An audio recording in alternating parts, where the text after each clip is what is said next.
رب زدني علما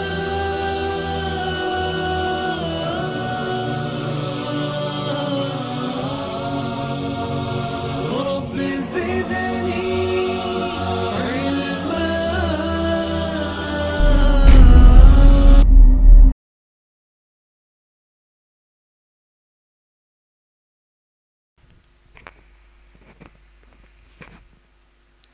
السلام علیکم ورحمۃ اللہ وبرکاتہ.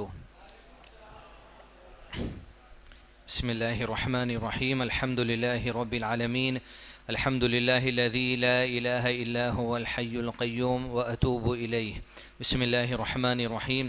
رب اشرح لی صدری ویسر لی امری واحلل عقدۃ من لسانی یفقہوا قولی. آپ تمام سامعین اکرام کا دوسری مرتبہ منعقد کی جانے والی 10 سنڈیز 10 اسپیکرز 10 ٹاپکس کے اس پہلی نشست میں استقبال ہے. السلام علیکم ورحمۃ اللہ وبرکاتہ. پہلی اس نشست میں جو موضوع لیا گیا ہے وہ ہے آیت الکرسی. اللہ کے نبی صلی اللہ علیہ وسلم ارشاد فرمایا قرآن مجید کی سب سے زبردست صورت، اس کی سب سے زبردست آیت آیت الکرسی. آیت الکرسی، اس میں ایک جملہ ہے کرسی. عام طور پہ جو ہم کرسی سمجھتے ہیں اس سے یہ مراد لینی نہیں چاہیے جو ہم ہماری عام زندگی میں کرسی استعمال کرتے ہیں. یہ کرسی کی حقیقت کیا ہے؟ اس کرسی لفظ سے اللہ عز و جل کی کیا پہچان حاصل کر سکتے؟ کیا ایمان کی تازگی کا اصول ہو سکتا؟ انشاءاللہ اس موضوع میں آگے دیکھیں گے. یہ جو آیت الکرسی کے بارے میں درس دیا جا رہا ہے وہ علامہ شیخ عثیمین رحمۃ اللہ علیہ کی شرح جو آیت الکرسی پہ آپ نے کی ہے اس سے کچھ چیدہ باتیں لے کر ہماری عام زندگی کا جائزہ انشاءاللہ لینے کی کوشش کریں گے.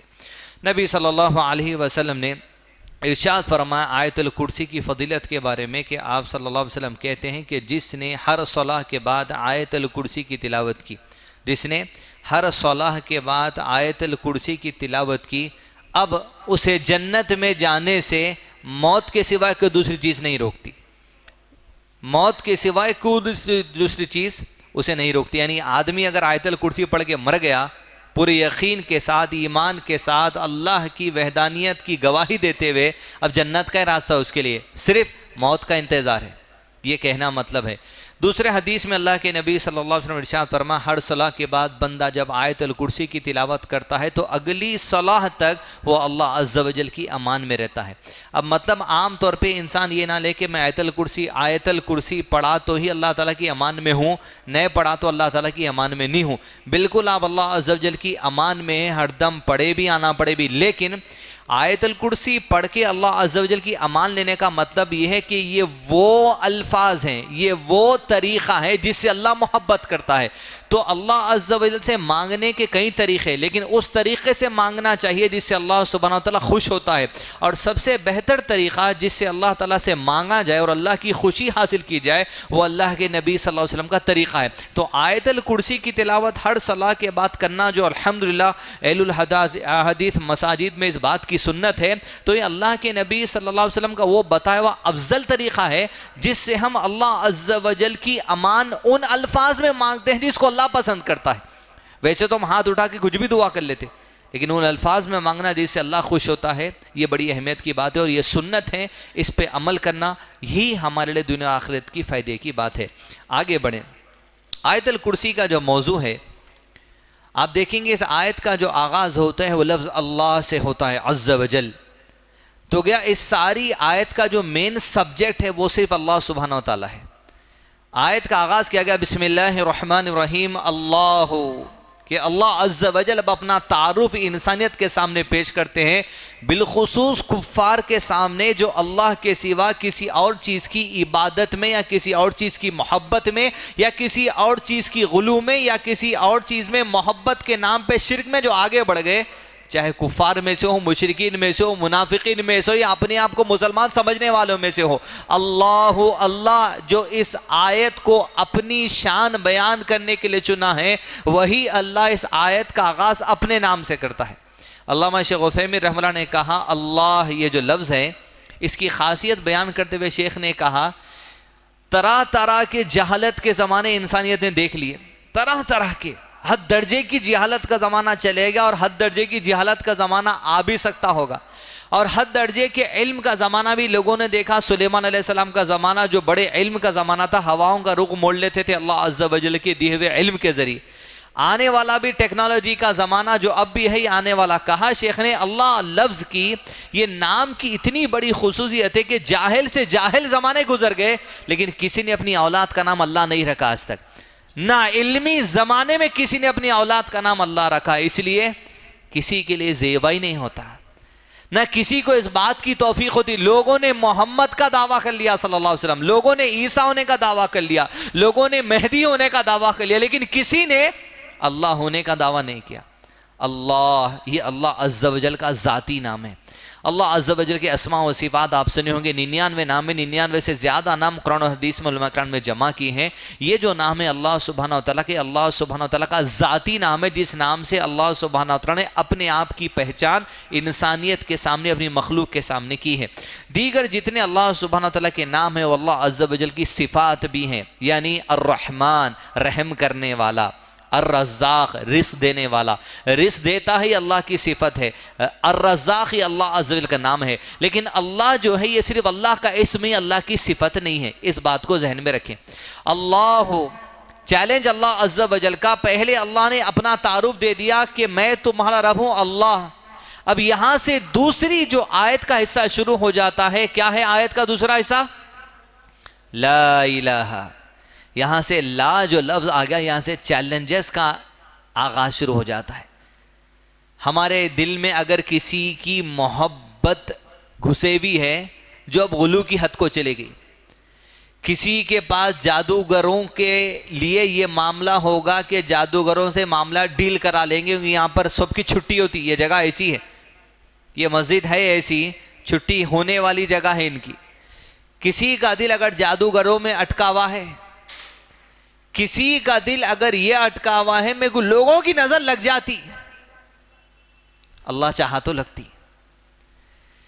کسی کا دل یہ لٹکا ہوا ہے کہ میں عمل کچھ بھی کر لو بھائی, شفاعت تو میرے پاس ہے, انہوں بھی.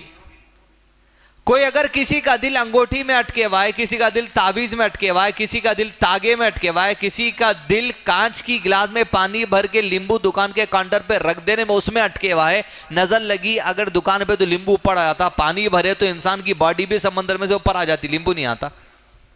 کسی کا دل اگر اس میں بھی اٹکا ہوا ہے, کوئی یہ سمجھ رہا کہ ہم تو کیا ہمارا سایہ بھی جہنم میں نہ جائے گا, رسول اللہ سے دیکھا نہ جائے گا, کوئی یہ سمجھ رہا ہے کہ غوث بھائی کا دامن پڑھ کے جنت کے اندر چلے جائیں گے, کوئی یہ سمجھ رہا ہے کہ بھائی کوئی نہ کوئی طاقتیں نکل جاتی, کوئی اگر رسوخ والا آدمی ہے یہ سمجھ رہا ہے میں اتنے بڑے بڑے رسوخیں نکل جاتا ہوں, اللہ عز و جل سے تمام کو ایک صف میں کھڑے کر کے, یا کل جو دن آنے والا ہے جس میں لوگ ایک مورتی کی پوجا کر کے اپنے آپ کو سمجھتے کہ یہ ہمارا پالا نہار ہے, یا 13 سپٹمبر کو کہ آنے والا ہے اس کو اپنے پالا نہار سمجھ رہے ہیں, اللہ عز و جل سب کو چیلنج دیتا ہے. اللہ عز و جل وہ ذات ہے جو ایسی ذات ہے لا الہ, کوئی اس کے مقابلے میں ہے نہیں, کوئی ہے نہیں, لا الہ. نہ کل جس کی جنم بھومی ہے, برتھ ڈے ہے, نہ 13 کو جو اٹھنے والے ہیں, نہ آپ کے دل میں کسی کی محبت ہے, نہ آپ غلو کس کا کر دیے, نہ آپ کسی کی شفاعت کا ہی سہارا لے لیے عمل چھوڑ کے, نہ آپ کسی کے دامن کو جنت میں جانے کی رسی سمجھ لیے. لا الہ, کوئی طاقت والا ہے ہی نہیں. لا جو لفظ ہے, اب لا سے ایسے چیلنجز یہاں سے شروع ہو جاتے ہیں. ابن تیمیہ رحمہ اللہ کا حوالہ دیتے ہوئے علماء کرام کہتے ہیں لا جب آدمی کہتا ہے, توحید کی 2 شرطیں ہیں. توحید والے ہیں, ہے نہیں ہے, انشاءاللہ بول رہے ہیں تو پھر آپ کو شک ہو رہا. شیخ صالح فوزان سے پوچھا گیا کہ میں مسلمان ہوں تو کوئی انشاءاللہ بول سکتا؟ بولے انشاءاللہ بولنے والا کافر ہے, اس لیے کہ اس کے مسلمان ہونے پر اس کو شک ہے. اب جس کو اپنے مسلمان ہونے پہ شک ہے انہیں کافر ہے. کیا یہ بول سکتے کہ میں مومن ہوں پہ انشاءاللہ بول سکتے؟ کہا شیخ نے اگر مومن پہ ہے تو انشاءاللہ بول سکتا, اپنے عمل کو بڑا چڑھا کے نہیں بتانے کے واسطے. ہو سکتا اللہ چاہے تو مومن ہوں گا, لیکن مسلمان پہ شک نہیں ہو سکتا. تو جب لا آدمی کہتا ہے تو یہاں پر ہم سب سے پہلے توحید کا جو اقرار ہے, توحید میں 2 اصول شیخوں سے میرا منتا ہے. ایک, لا آ گیا تو سب سے پہلے انکار کیا جاتا توحید میں, اور دوسری چیز اقرار کیا جاتا. ابن تیمیہ رحم اللہ کا حوالہ دیتے ہوئے شیخ نے کہا پہلے ہم 3 چیزوں کا انکار کر دیتے پھر 3 چیزوں کو اقرار کرتے. جب کہتے ہیں اللہ کا تعارف ہے, اللہ پر ایمان لا چکے ہیں, انکار کر رہے ہیں اللہ کے لیے 3 چیزوں کا. اول لا, اللہ عز و جل کے لیے ہر جہالت کا ہم نے انکار کر دیا اور کامل علم کا اقرار کر لیا. میرے رب میں کسی قسم کی جہالت نہیں, کسی قسم کا اگنورنس نہیں. لا الہ. اب جس کا علم کامل ہم مان لیے, جس کا علم پختہ ہم مان لیے, اس کا علم ویسا جو اللہ عز و جل کو ہمیشہ سے اور ہمیشہ رہے گا. جس کے علم میں کوئی غرر نہیں, جس کے علم میں کوئی جہالت نہیں, جس کے علم میں کوئی جہل المرکب نہیں, کامل علم اللہ کے لیے مان لے تو اللہ کے لیے ہر جہالت کا انکار ہم کر دیے. اس کے برعکس جو پتھر کا بنے ہوا ہے, جو آگ کا بنے ہوا ہے, جو سورج ہوگا, جو چاند ہوگا, جو تجزی ہوگی, جو تاغا ہوگا, جو تعویذ ہوگی, اس کو یہ تک نہیں پتا کہ اس کے سامنے کون کھڑے ہوا ہے.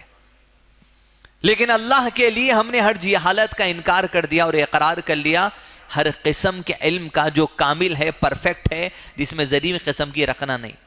دوسری جب لا کہہ دیا آدمی تو شیخ نے کہا لا میں دوسرا انکار آدمی کرتا ہے. لا, اللہ کے لیے ہم نے موت کا انکار کر دیا اور ہمیشہ کی زندگی کا اقرار کر لیا. توحید کے 2 اصول میں ایک انکار ہے, دوسرا اقرار ہے. اللہ عز و جل کے لیے ہم نے کس کا انکار کر دیا؟ موت کا انکار کر دیا. اور اللہ کے لیے اقرار کر لیا ہمیشہ کی زندگی کا.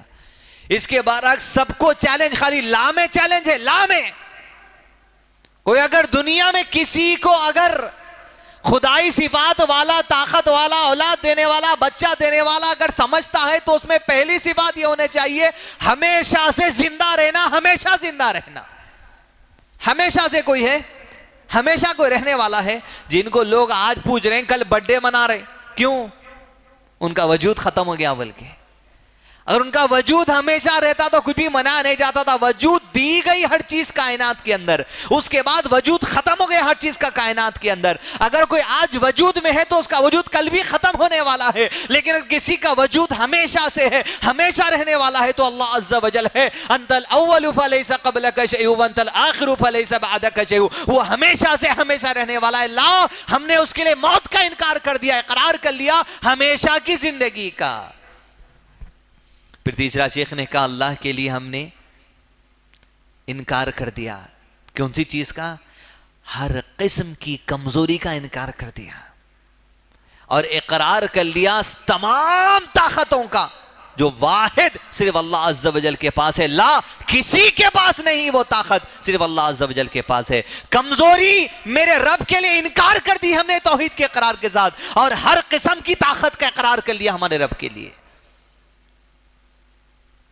اب کمزوری کا جب انکار کر دیا اللہ کے لیے, یہ 3 چیزوں کا اقرار کر لیے, تو 3 اہم چیزوں کے ابھی بھائی ہم پڑھے.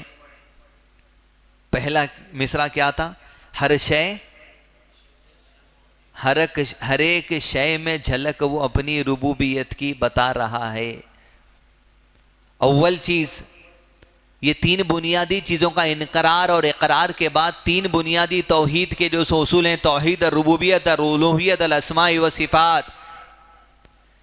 ہم نے اللہ عز و جل کے لیے اقرار کر لیا ہر چیز کی تخلیق کا, اور ہر ایک کو انکار کر دیا کہ تخلیق اللہ کے سوا کسی نے نہیں کی. ہر ایک شے میں رہی ہے ربوبیت کی بتا رہا ہے. چاہے پتا ہو, ہمارا اقرار ہے کہ تخلیق اللہ عز و جل کی, اس کو توحید اور ربوبیت کہا جاتا ہے. ہر چیز کی تخلیق اللہ عز و جل نے کی, اس بات کا اقرار کر لینا, اور کسی اور نے نہیں کی اس کا انکار کر دینا, یہ توحید اور ربوبیت گھٹ ہو گئی پھر آپ کی. اب میں پوچھوں, انسان کی تخلیق کس نے کی؟ فین کس کی تخلیق ہے؟ یہی ہے ہم میں فرق. جب ہم ہر چیز کے لیے, ہر شے کے لیے اللہ کی تخلیق ہونے کا اقرار کر لیے تو یہ بھی اللہ کی تخلیق ہے, نو ڈاؤٹ. مگر پھر بھی وہ اورینٹ کمپنی لکھے ہوا ہے, اوشا پنکھا لکھے ہوا ہے, سب صحیح ہے. علامہ شیخ عثیمین نے کہا کہ انسان کی تخلیق کس نے کی؟ انسان کوئی بھی چیز کرنے کے لیے دو چیزوں کی ضرورت پڑتی، ایک چاہت، دوسری قابلیت، ول اور ایبیلٹی. مثال کے طور پہ مسجد میں اس سے پہلے چاہے تھے، اے سی لگ جانا پیچھے، چاہے نہ چاہے. اب اس کے واسطے قابلیت ہونا پڑتا، ایبیلٹی ہونا، تھوڑے جیب میں ہاتھ ڈالنا پڑتا، تھوڑے نکالنا پڑتا، کر کے کرا کے الحمدللہ 200 وہ حصے میں ادھر لگے. نہیں لگے بھائی؟ لگے. چاہت ہوئی، قابلیت ہوئی. پہلے کوئی بیٹھ کے سوچا، پنکھا تو نہیں تھا، ہاتھ کے پنکھے. چاہت ہوئی، ایک ایسا ہونا بٹن دبا کے چھوڑو تو چلنا. اس کے اندر وہ قابلیت ہوئی نہیں. ایک سے پوچھا، دوسرے سے پوچھا، کیا کرا. انسان کی تخلیق کون کرے؟ اب انسان کے اندر چاہت کی اور قابلیت کی تخلیق کون کرے؟ اب یہ فین کی تخلیق کس کی ہے؟ اگر چاہت اور قابلیت نہیں ہوتی، نہ فین وجود میں تھا، نہ کیمرہ وجود میں تھا، نہ مائک وجود میں تھا. تو جب توحید ربوبیت کا اقرار کر لیے، کائنات کی ہر شے کس کی تخلیق ہے؟ فین، اے سی، چکلا، مائک، اللہ عز و جل کی تخلیق. اس کی چاہت کے اوپر کچھ ہو ہی نہیں سکتا. اب دوسری چیز یہ، ہم چاہ رہے ہیں کہ بھئی فین بننا یا بلب بننا یا ٹیوبلائٹ بننا. اللہ عز و جل انسان کو ایک چیز دیا، چاہت، کر جو چاہتا کر. اب آپ گھر کو جانا چاہ رہے، نکلے، موڈ بنا، چائے پینے جاتا ہوں، آپ کی چاہت ہے، گئے چل کے. آپ مگر جس بات کے لیے میری اور آپ کی چاہت ہو گئی، ہماری چاہت وجود میں نہیں آ سکتی جب تک کہ اللہ کا منشا نہ ہو جائے. تم چاہ لیتے کچھ بھی، چائے پی کے آ رہا ہوں بھائی، گھر جا کے آ رہا ہوں بھائی، شام میں لوگوں سے ملے، کل صبح 8 بجے ملنا ہے، مگر لوگ ان سے ملنے گھر پہ آ گئے ان کے آخری نظارے کے لیے. تمہاری چاہت ہے سب کچھ، مگر اس کی چاہت ہونا پڑتا. تمہاری چاہت اللہ تعالیٰ دیا، مگر تمہاری چاہت کے زور پہ اللہ کا حکم ضروری ہے، اس کے بغیر کچھ نہیں ہو سکتا. اس لیے ساری تخلیق کس کے لیے قرار کر چکے ہیں ہم؟ دنیا ہولے بولنے دو، دیوانے بولنے دو، ایسی چھے ہم. اور ہر تخلیق کے لیے انکار کر دیے کائنات کی ہر دوسری چیز کا. اب دنیا کے پاس لوگوں میں بچہ دینے والے ایک ہیں، کاروبار میں برکت دینے والے ایک ہیں، ہر قسم کے بھلاوے ہیں.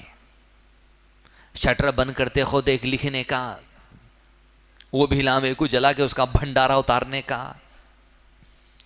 کاروبار دینے والے الگ، کاروبار میں برکت دینے والے الگ، اسٹاک دینے والے الگ، گراہک کو بھجانے والے الگ، چائے پلانے والے الگ، لائن لگانے والے الگ. ہر چیز کے لیے لوگوں نے ایک ایک چیز کو بنا لیا. لا الہ، انکار ہر چیز کا اللہ عز و جل کے سامنے. تخلیق میں، طاقت میں، علم میں، ہر چیز اللہ عز و جل کے لیے مان لیا، تب جا کے توحید مضبوط ہوتی. اللہ، اس رب کا اقرار کر رہے ہیں ہم. لا الہ، اس رب کے لیے ہر قسم کی کمزوری کا انکار کر رہے ہیں ہم، اس رب کے لیے ہر قسم کی طاقت کا اقرار کر رہے ہیں ہم. لا الہ، ربوبیت اقرار ہوا. دوسرا اقرار جو کریں گے اللہ عز و جل کے، وہ الوہیت ہے.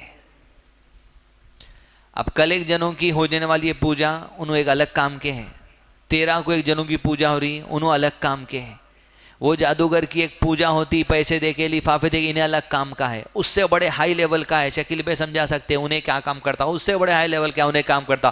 ہوٹلوں کے ایک رہتے، گھروں کے جھگڑوں کے ایک رہتے، ہر ایک کی ایک جو سو دکان منڈی ہے. اب جس کو جو کام نکالنا ہے انہیں اس کی پوجا کرتا. انڈا گاڑے کسی کے واسطے تو وہ ایک کام، مرغی گاڑے تو ایک کام، بندر گاڑے تو ایک کام، سور گاڑے تو ایک کام، اس کو مارے تو ایک کام، یہ کرے تو وہ کام.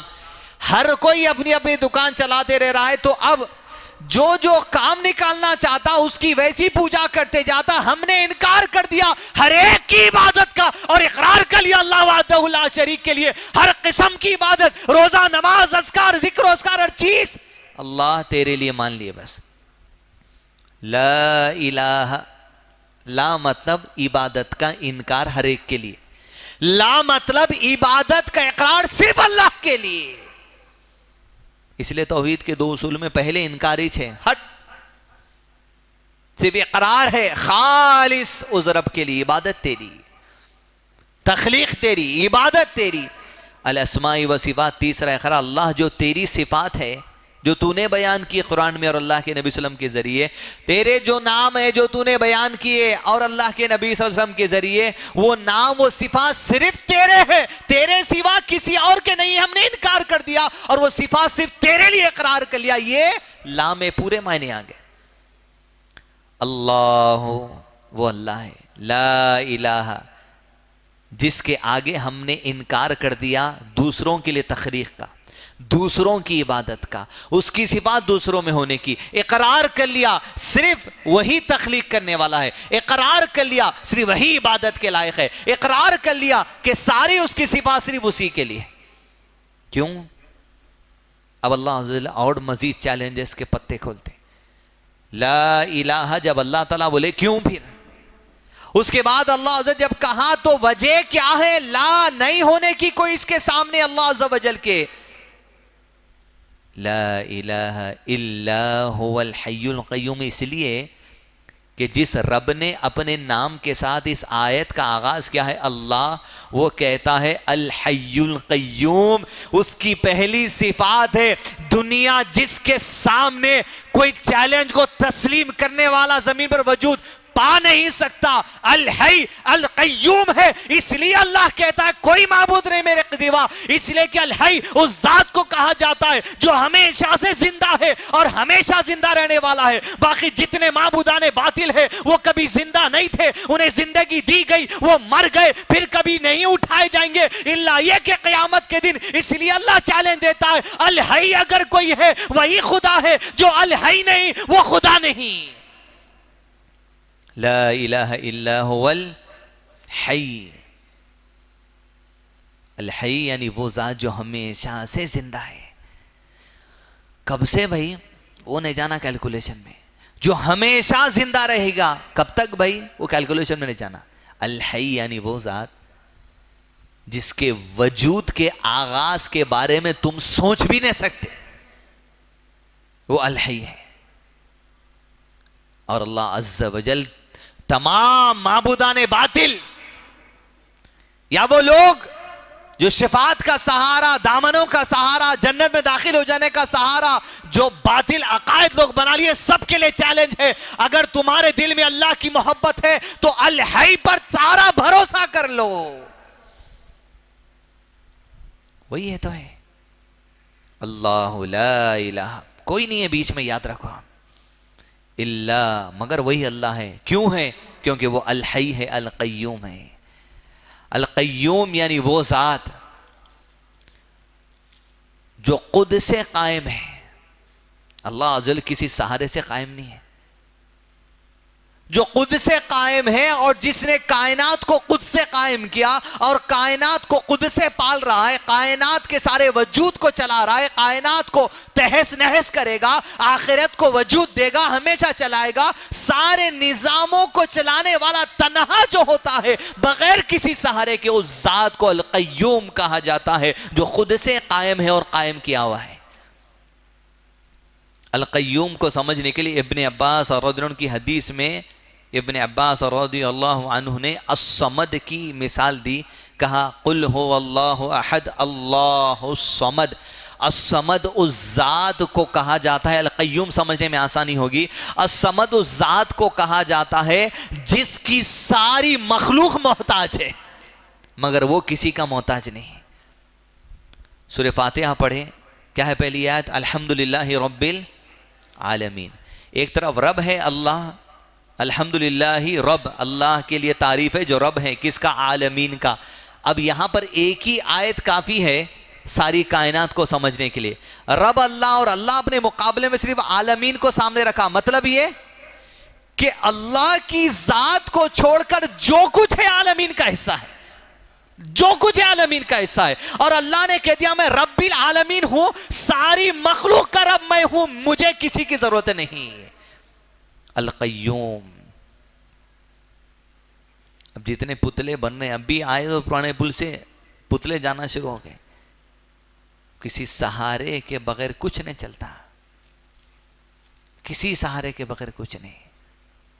ہر چیز کا سہارا دنیا میں آج انسان بنا لیا۔ القیوم جو بغیر کسی سہارے کے ہے اس کو چھوڑ دیا، اس لیے انسان بے سہارا ہو گیا. خالی قوالیاں مان لیتے بیٹے، بے سہاروں کا سہارا مصطفیٰ ہمارا، بولے تو کچھ نہیں ہوتا. القیوم ہے، القیوم جو ساری کائنات کو چلا رہا ہے.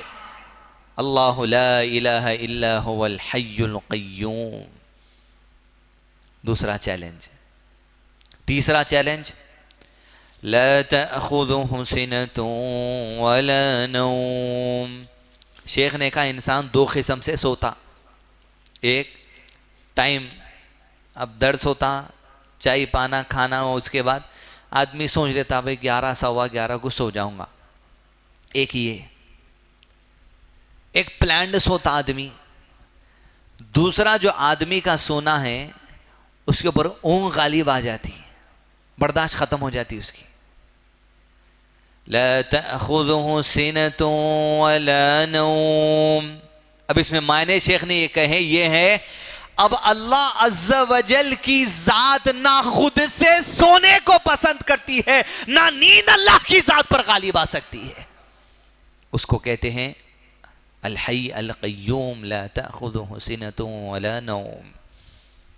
نیند جس ذات پہ غالب نہیں آ سکتی.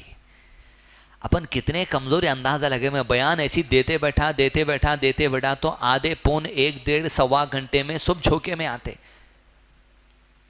ہم اللہ کی معمولی قدرت کا سامنا نہیں کر سکتے، جھوکے کا سو جانا پڑتا. امبانی رہو ٹمبانی رہو کون بھی رہو، آدمی کروڑوں اربوں خربوں بنا لیا، سونا پڑتا ہے جس کو.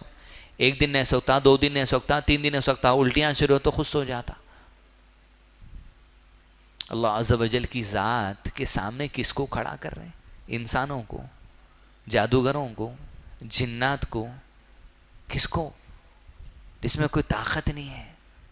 خبروں کو، پتھروں کو، مورتیوں کو جو سوئے ہوئے ہیں. اور اللہ کہہ رہا لا تأخذه سنة ولا نوم. چیلنج ہے، جو کبھی نہیں سوتا نہ کبھی سویا اور نہ وہ کسی پہ غالب آ سکتے کسی لمحہ، وہ رب ہمارا ہے اللہ، جس کے نام، ذاتی نام سے اس آیت کا آغاز کیا گیا ہے. لا تأخذه سنة ولا نوم. حدیث میں نبی صلی اللہ علیہ وسلم نے کہا یقیناً اللہ نہیں سوتا اور نہ یہ اس کی صفات ہے. اس حدیث میں شیخ محترم نے کہا لا ينبغی کا لفظ آیا ہے، اور شیخ کہتے ہیں قرآن اور حدیث میں جہاں بھی لا ينبغی آ جاتا اس کا مطلب ہے امپاسبل، کوئی کچھ کر لیے تو بھی ہونے والا نہیں ہے. لا ينبغی کے ایسے معنی ہیں جس چیز کا وجود ہو ہی نہیں سکتا، اللہ تعالیٰ رکھا ہی نہیں وہ صفات، اس کے لیے لا ينبغی استعمال کیا جاتا. یہاں پر اللہ سونے کے لیے لا ينبغی استعمال کیا گیا حدیث میں کہ اللہ نہ خود سے سوتا ہے نہ اونگ اللہ پر غالب آتی ہے. اس لیے کہ ہم نے لا میں کیا کہا، اللہ کے لیے ہر کمزوری کا انکار کر دیا. اونگ بھی ایک کمزوری، ہم انکار کر دیا اللہ کے لیے. لا تأخذه سنة ولا نوم له ما في السماوات وما في الأرض. لہو جو ہے، ما کیا یا جو لہو ما فی السماوات وما فی الارض. زمین اور آسمان میں جو کچھ ہے وہ کس کا ہے؟ اللہ عز و جل کا ہے. جو بھی ہے، اب جو بھی ہے میں کچھ قسم کی باتیں آتی. اول یہ، ایک تو یہ ہوتا کہ بعض باتوں کا ہم کو علم ہے، اتنا بھی علم ہو گیا تو بہت بڑے اپنے آپ کو علم والے سمجھ لیتے ہیں. اگر دنیا میں ہر انسان کو یا کسی 1 یا 2 انسان کو بھی سب چیز کا علم اگر ہو جاتا تو دنیا کے اندر ریسرچ سینٹر قائم کرنے کی ضرورت ہی نہیں پڑتی تھی. آج سے کئی سال پہلے ٹی بی بول کے آپ سنتے تھے ہوں گے. ٹی بی کی دوا نہیں تھی. اگر انسان کو کامل علم ہو جاتا تو ٹی بی کی دوا پہلے ہی بنا لیتا تھا. لہو ما فی السماوات وما فی الارض. جو کچھ زمین میں ہے، آسمان میں ہے، زمین اور آسمان کے درمیان ہے، جس کا تمہیں علم دیا گیا، جس کا تمہیں علم نہیں دیا گیا، سب کچھ اللہ عز و جل کا ہے. اور وہ جب چاہتا ہے اپنے علم میں سے جس کو چاہتا ہے عطا کرتے چلا جاتا ہے. آگے کی آیت میں سمجھیں گے اس بات کو. لہو ما فی السماوات وما فی الارض. جس کے ذریعے تم دامن پکڑ کے جنت میں جانا چاہ رہے ہیں وہ بھی اللہ کا ہی ہے. جس کی صفات کا سہارا لے کے تم جنت میں جانا چاہ رہے ہیں وہ بھی اللہ کا ہی ہے. جس جادوگر کے پاس جا کے تم 6-8 لیمبوان دے رہے ہیں وہ لیمبو بھی اللہ کا ہے, وہ جادوگر بھی اللہ کا ہے, اس کے پاس جو علم ہے وہ بھی اللہ کا ہے. اب اللہ عز و جل نے کیا کرنا کیا نہیں کرنا وہ بھی کہہ دیا. سور زمین پر ہے تو وہ بھی اللہ کا ہے, یہ کھانا منع کر دیا گیا یہ بھی اللہ کا حکم ہے. جادوگر کے پاس جو علم ہے وہ بھی اللہ کا ہے, وہ نہیں کرنا حرام کردہ ہے یہ بھی اللہ عز و جل نے کہہ دیا. لہو ما فی السماوات و ما فی الارض, کوئی چیز چھٹے بھی نہیں ہے. اور تم اپنے آپ کو توپ مت سمجھ لو, اگر آج ایک 10 ایکڑ 20 ایکڑ 100 ایکڑ 200 ایکڑ 500 ایکڑ کے مالک بنا دیے گا. لہو ما فی السماوات و ما فی الارض, آج اس زمین جس گھر کے تم مالک ہو کل کوئی اور تھا, اس سے پہلے کوئی اور تھا, اس سے پہلے کوئی اور تھا, تمہارے بعد کوئی اور ہونے والا ہے, اس کے بعد کوئی اور ہونے والا ہے. حقیقی مالک کون ہے؟ لہو ما فی السماوات و ما فی الارض, صرف اللہ عز و جل ہے. کیونکہ اسی کے حکم سے ساری چیزیں وجود میں آئیں, اسی کے حکم سے ساری کائنات تہس نہس ہونے والی ہے. اس کا ہے بلکہ حکم اس کا چل رہا, آپ کا رہتا تو آپ کا حکم چلنا تھا. ماسٹر پلان آیا تو آپ نہیں رکا لے سکتے, مارکنگ ہو گئی اگر ایک بار تو نہیں رکا سکتے. اور اللہ سے جھگڑا کرنے آئے, اللہ کے مقابلے میں کھڑ رہے ہیں. لہو ما فی السماوات و ما فی الارض, کوئی مارکنگ کی ضرورت نہیں. اللہ عز و جل کو کن کہہ دیا, زلزلے سے بستیاں بیٹھ جاتی. بس ایسا ہوتا کہ گویا کوئی بسا ہی نہیں تھا بستیوں میں, چٹیل کر کے چھوڑ دیتا اللہ عز و جل. نہ جانے کتنے گاؤں کیرلا کے مٹ کے رہ گئے. اللہ وہاں کے تمام مسلمانوں کے ساتھ آسانی کر میرے اللہ, تمام کو بخش دے, امین. لہو ما فی السماوات و ما فی الارض, وہ سمندر اسی کا جس کی لہریں چلی, وہ سمندروں پہ حکم اسی کا جس کے حکم سے لہریں چلی. نہ چھوٹے کا گھر دیکھی, نہ بڑے کا گھر دیکھی, نہ کروڑپتی کا دیکھی, نہ بستی والے کا دیکھی, بس جہاں حکم ہوتے گیا پانی داخل ہوتا چلا گیا. لہو ما فی السماوات و ما فی الارض, اسی کا ہے سب کچھ, اور وہ سب کچھ پہ حکم بھی اسی کا ہے. وہ اپنے حکم سے جس کو جہاں چاہے داخل کر دے. لہو ما فی السماوات و ما فی الارض, من ذا الذی یشفع عنده الا باذنہ یعلم ما بین ایدیہم وما خلفہم. من ذا الذی یشفع عنده الا باذنہ, شفاعت والے, دامن پکڑ کے جانے والے, جادوگروں کو طاقتور سمجھنے والے, دنیا کے رسوخات والوں کو رسوخ والے سمجھنے والے. چیلنج ہے. من ذا الذی یشفع عنده, یشفع کے معنی شیخ نے کہیں ایون, وطر, جیسا وطر کی نماز ہم پڑھتے, وطر یعنی آڈ, 1 3 5 7 9, شفاع یعنی 2 4 6 8 10. چیلنج اللہ عز و جل کا یہ سب سے ہے اور ان کو ماننے والوں سے بھی ہے. من کون ہے؟ الذی, من ذا الذی یشفع, اللہ کے قریب شفاعت کرنے والا, ایون کرنے والا. من ذا الذی یشفع عنده, قیامت کے دن جہاں پسینے میں ڈوبے ہوں گے لوگ, آڈ حالت میں ہوں گے. چیلنج ہے, دنیا میں تم جس کو اپنا ولی, اپنا مددگار, اپنا خدا, اپنا جادوگر, اپنا پریشانی دور کرنے والا سمجھ رہے ہو, من ذا الذی یشفع, بتاؤ اگر اللہ کے حکم کے بغیر تمہاری آڈ حالت کو ایون کر کے بتائے اللہ کے حکم کے بغیر نہیں ہو سکتا, نہیں ہو سکتا ہرگز بھی. یشفع تبدیل کر کے بتاؤ. بتائیے آپ میرے کو, میں دے رہا ہوں 3 نمبر آپ کو, بغیر کسی چیز کے سہارے کے 3 کو 4 کر کے بتائیے آپ.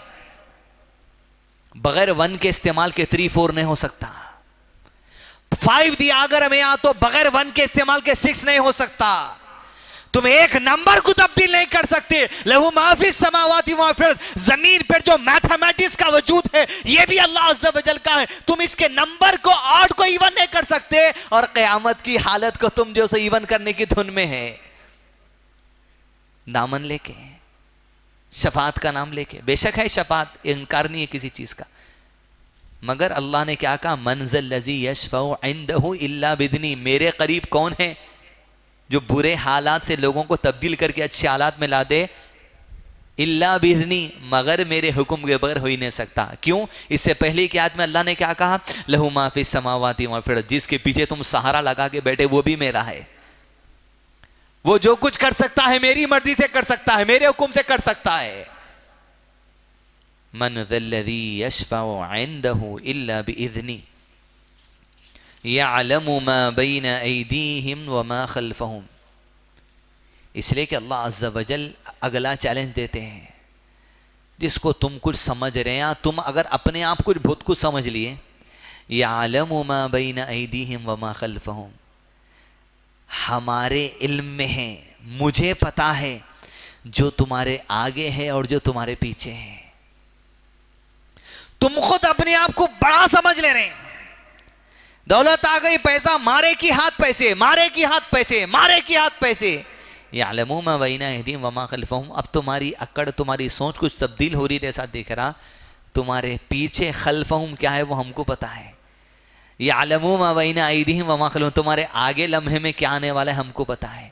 لاکھوں کروڑوں اربوں لے کے تھے، 8 نومبر 2016 کو چھٹی ہو گئی. 8 بجے اٹھے مودی بھائی، کیا کریں، 500 1000 کے بینڈ بولے، پھینک دینا پڑا لوگوں کو پیسہ. یعلمون ما بین ایدیہم وما خلفہم، ہم کو پتا ہے تمہارے آگے کیا ہے، تمہارے پیچھے، کہ تم کہاں تک بھاگ سکتے. مجاوروں، مرشدوں، جادوگروں کے پاس جانے والے، یعلمون ما بین ایدیہم وما خلفہم، وہ میتھرا ایک جگہ منتر پڑھ کے دوسری جگہ گئے تک کتنی ہیبت لگی ہوئی رہتی ہے وہ اللہ کو معلوم. انہیں یہاں کیا کرا تو آگے کیا پڑھتے جانا، ہر قدم پہ کس کا بھلاواں چڑھاتے رہنا، جنوں کو کیسا خوش کرتے رہنا. یعلمون ما بین ایدیہم وما خلفہم، ہم کو پتا ہے تم ان کو طاقتور سمجھ رہے، ہم کو پتا ہے اس کے آگے پیچھے کیا چلتا. یعلمون ما بین ایدیہم وما خلفہم ولا یحیطون بشیء من علمہ. اللہ اکبر. اب اللہ نے کہہ دیا تمہارے آگے پیچھے کیا ہم کو پتا ہے. وما خلفہم ولا یحیطون بشیء من علمہ الا بما شاء. ایک اب اللہ عز و جل کے علم میں سب کچھ ہے، تمہارے آگے تمہارے پیچھے. ایک چیز ہمیشہ یاد رکھنا، اپنے علم میں رکھنا کہ ہم پیچھے ایک بہت بڑا علم چھوڑا ہے. حمد میں کیا پڑھے، اور تم اللہ سے کیا ہوا وعدہ بھول گئے مگر وہ اپنے کیے ہوئے وعدے کو نبھا رہا ہے. سورہ اعراف میں اللہ سے ایک وعدہ کیا، اللہ نے پوچھا تھا ہم سب سے، مودی بھی تھے اس میں ٹھہرے ہوئے، الست بربکم، کیا میں تمہارا رب ہوں. میں آپ مودی وغیرہ جتنے سب جواب دیے بلا، قالوا بلا شہیدنا، ہم گواہی دے دی اللہ تو ہمارا رب ہے. یعلمون ما بین ایدیہم وما خلفہم، پیچھے کیا چھوڑا ہے وعدہ اللہ کو علم ہے. تم دنیا میں بھول گئے تو کچھ الگ بات نہیں ہے. پھر اگلی آیت میں اللہ نے کہا ہم نے وعدہ تم سے اس لیے لے لیا تاکہ قیامت کے دن تم آ کے ہم سے یہ نہیں کہنا ہمارے باپ دادا شرک کرے تو میں شرک کر لیا تھا، یہ نہیں بولنا کہ وہاں پر. اس واسطے وہ وعدہ پہلے لے لیا گیا ہے. یعلمون ما بین ایدیہم وما خلفہم ولا یحیطون بشیء من علمہ الا بما شاء. اور اس کے علم میں جو ہے، کس کے علم میں جو ہے، تم اس کی چاہت کے بغیر اپنے علم میں کچھ لا بھی نہیں سکتے. یعلمون ما بین ایدیہم وما خلفہم ولا یحیطون بشیء من علمہ الا بما شاء. اس کی چاہت کے بغیر اس کے علم میں سے تم کو کچھ ملتا بھی نہیں. شیخ محترم نے کہا علم 2 قسم کا ہے. اول، پہلا علم یہ کہ تمہیں اللہ عز و جل کی ذات اور اس کی صفات کے بارے میں کچھ علم ہے ہی نہیں الا یہ کہ جو اللہ نے دے دیا. الحی القیوم کا علم کسی کو نہیں تھا جب تک کہ آیت الکرسی نہیں آ گئی. لا تأخذہ سنۃ ولا نوم کا علم کسی کو نہیں تھا جب تک کہ اللہ نے آیت نازل نہیں کر دی. یعلمو، تم اس کے علم میں سے کچھ لا نہیں سکتے الا یہ کہ وہ چاہ لے. تو پہلا علم یہ ہے کہ اللہ کے بارے میں کچھ علم انسان کو ہی نہیں سکتا الا یہ کہ جو اللہ چاہے. حتیٰ کہ ایک مثال اللہ نے ایسی چھوڑ دی. ایک دعا اللہ کے نبی صلی اللہ علیہ وسلم کی ایسی ہے کہ جس میں واضح دلیل ہے کہ اللہ کے نبی صلی اللہ علیہ وسلم کو بھی اللہ کی ذات کے بارے میں کوئی علم اللہ نے ابھی نہیں دیا. مشہور دعا اللہم انی عبدک ابن عبدک اس میں ایک جملہ ہے، اللہ کے نبی صلی اللہ علیہ وسلم مانگتے تھے اب استعثرت به فی علم الغیب عندک، اے اللہ میں تیرے ان ناموں کے واسطے سے مانگتا ہوں جن ناموں کو تو نے اپنے پاس غیب کے علم میں رکھ لیا ہے.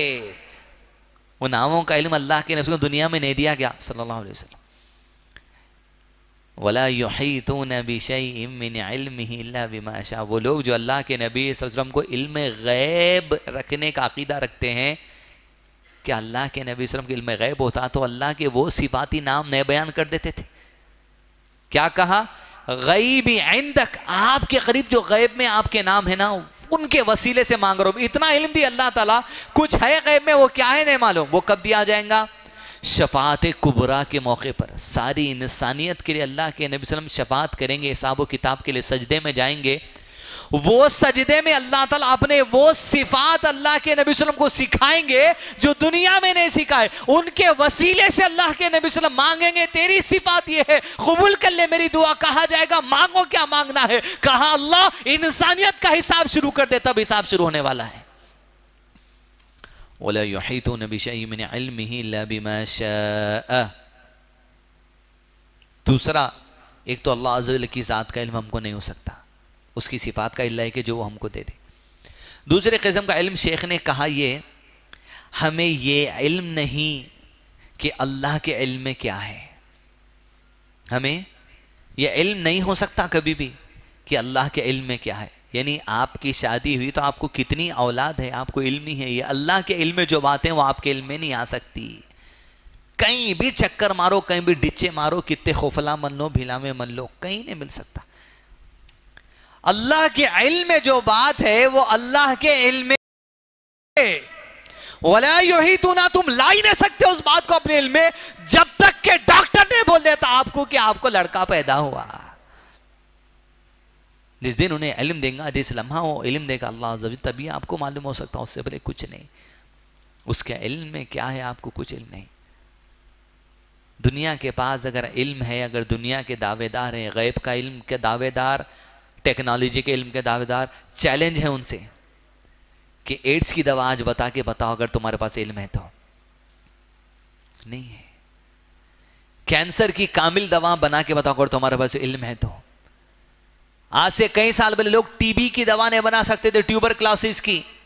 وَلَا يُحِيطُونَ بِشَيْءٍ مِّنْ عِلْمِهِ. اللہ کے علم میں جو تھا جب اللہ نے دیا تب جا کے تم ٹی بی کا جو سو بنا سکے دوا. عرقان کی دوا لوگوں کے پاس نہیں تھی. وَلَا يُحِيطُونَ بِشَيْءٍ مِّنْ عِلْمِهِ. جب اللہ نے چاہا عرقان کی دوا کا علم تمہارے حوالے کر دیا.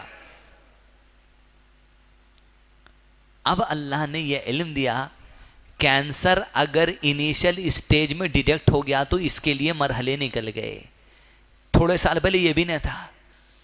وَلَا يُحِيطُونَ بِشَيْءٍ مِّنْ عِلْمِهِ إِلَّا بِمَا شَاءَ. کچھ لا ہی نہیں سکتے اپنے علم میں الا یہ کہ وہ جو چاہ لے.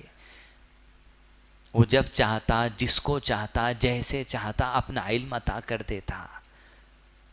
اور ہم دوسروں کا علم دیکھ کے پریشان نہیں ہونا. دوسروں کا علم دیکھ کے بھی اللہ کی حمد بیان کرنا ہے. تیرا علم ہے. پلین میں بیٹھ رہے ہیں، اماں کیا بڑا ہے بھائی. ایئر ہوسٹس کا کام کیا ہے معلوم؟ پانی پلانا، چائے پلانا. ویٹر کی جیسی ڈیوٹی ہے اس کی. ایئر ہوسٹس کی ڈیوٹی کیا ہے؟ ویٹر ہے انہیں ہوا کی. اس کو دیکھتے پریشان.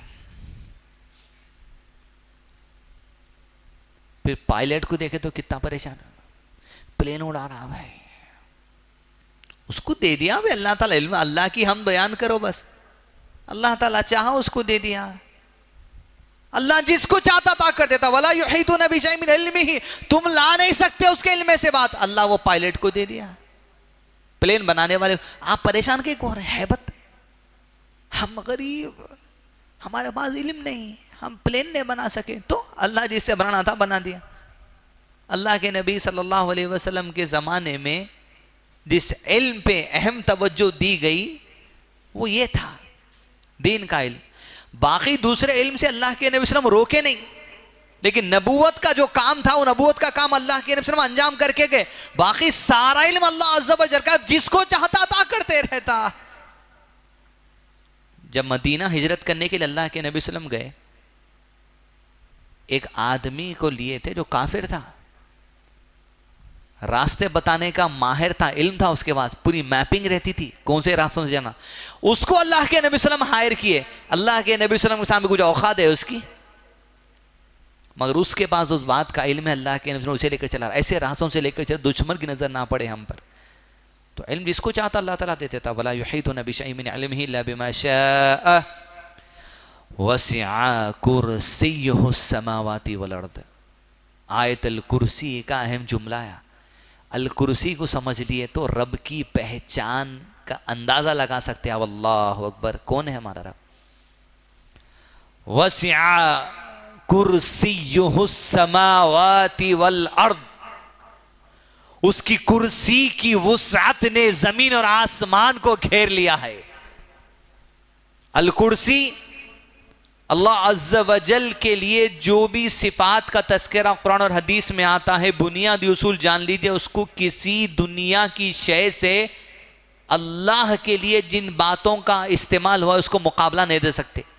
جیسے اللہ کا ہاتھ ہے، ہمارے ہاتھ سے کبھی سوچنا نہیں ہے، کمپیریزن نہیں ہے. لیس کمثلہ شیء، اس کی کوئی مثال نہیں.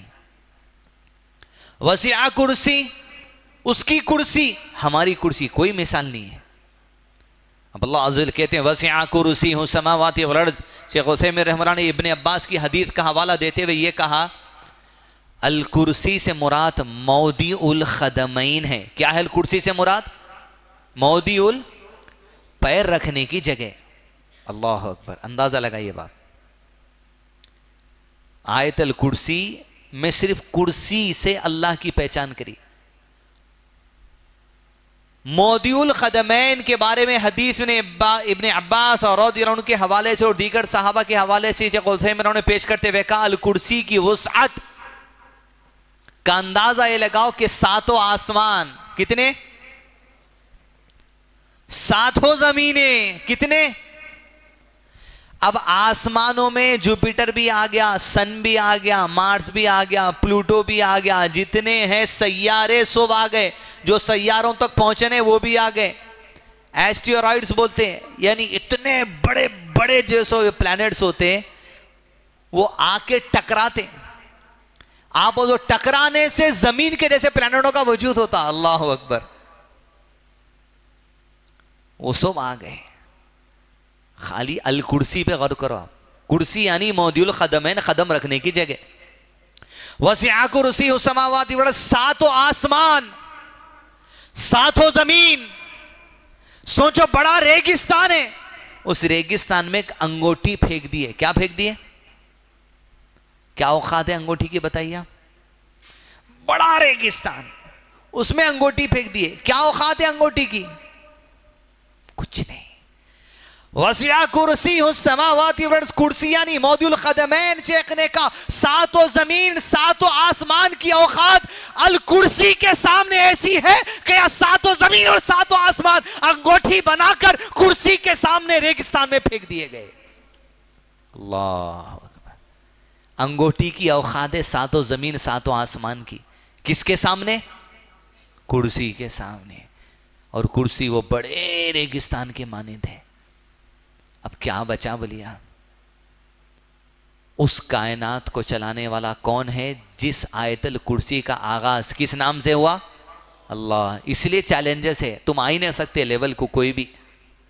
اللہ. ابھی ختم نہیں ہوئی حدیث. الرحمن علی العرش، رحمان کس پر مستوی ہے؟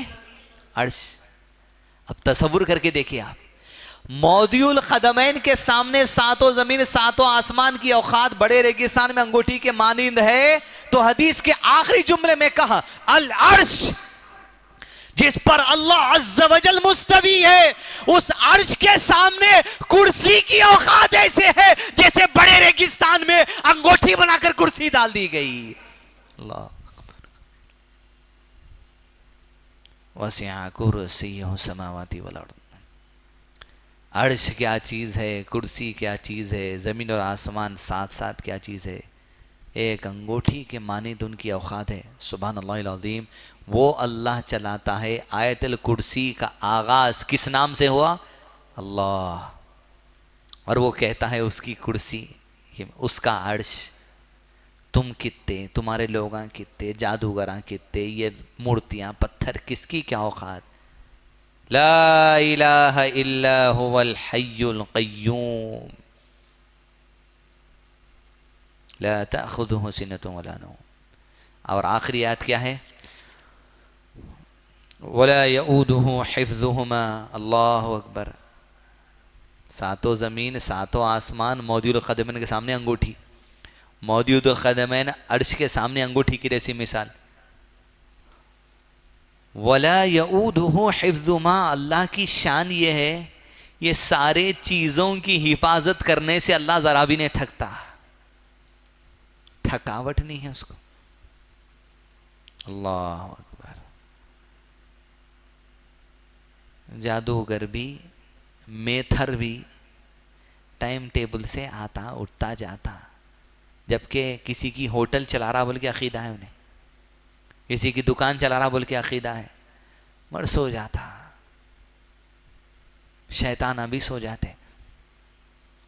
ولا یعودہ حفظہما. اللہ کو کوئی تھکاوٹ نہیں، نہ اونگ اس پہ غالب آ سکتی ہے.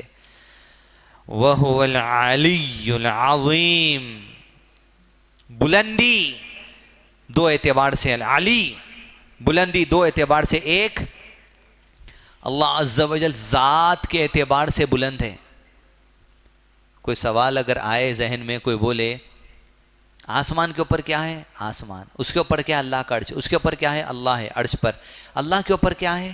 بس اس سوال کو نہیں جانا، عقیدہ رکھنا. وَهُوَ الْعَلِيُّ.